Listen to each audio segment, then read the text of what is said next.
La femme a deux statuts dans la vie, le statut de fille dans la cour de son père et le statut de femme dans la cour de son mari.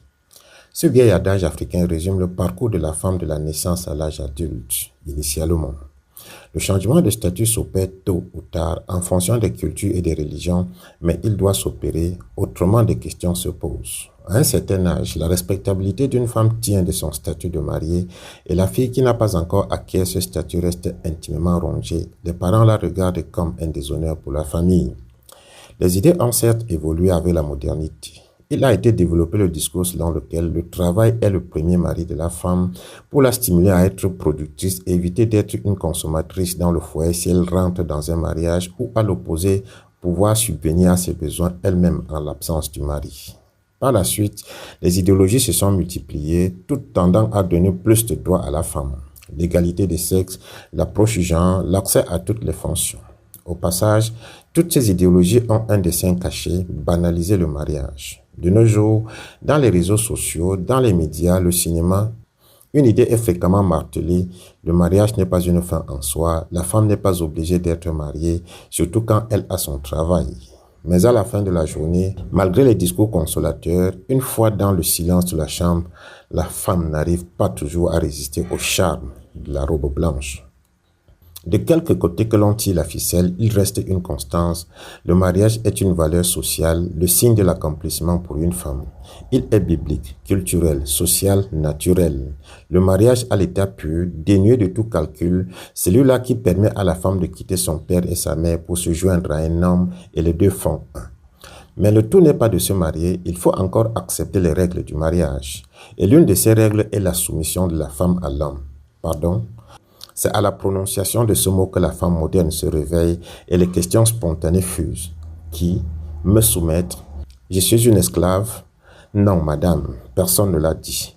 On parle de la soumission originelle, celle prescrite dans la Bible, mue par l'obéissance et l'amour, celle qui permet de s'arrêter quand le mari a dit non et qui ne transforme pas non plus le mari en bourreau. Il s'agit simplement de reconnaître l'autorité de l'homme et la respecter, ce qui n'est ni dégradant ni insultant.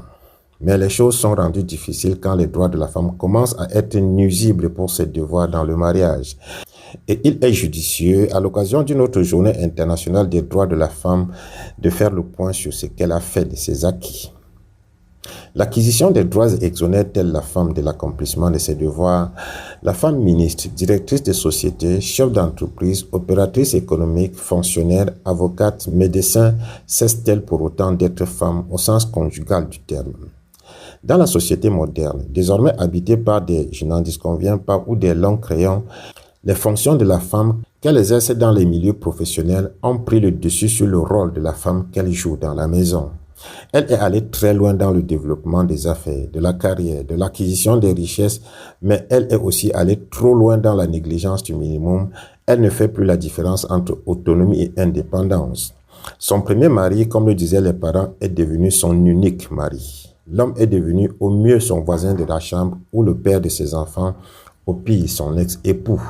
Subtilement, elle a retiré à l'homme tous les pouvoirs et règne désormais en maîtresse dans la maison.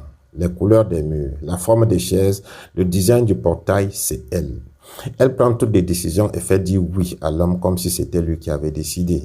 L'homme a perdu jusqu'au droit de s'offrir quelque chose. S'il arrive à la maison un soir avec un sous-vêtement, elle ouvre une enquête.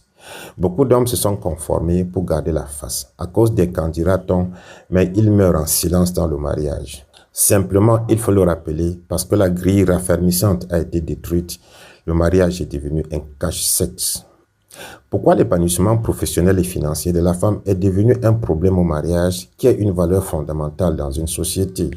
Pourquoi du statut de fille dans la cour de son père, elle ne veut plus assumer le statut de femme dans la cour de son mari?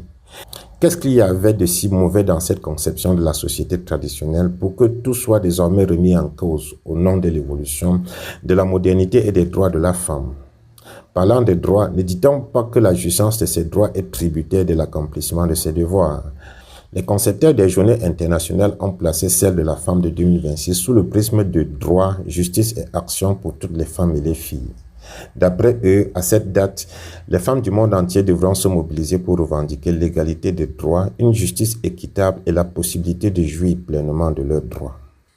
S'il y a des domaines où le combat se justifie encore, il est honnête pour elle de reconnaître que dans beaucoup de domaines aussi, la femme est allée très loin, ce qui est appréciable, mais aussi trop loin.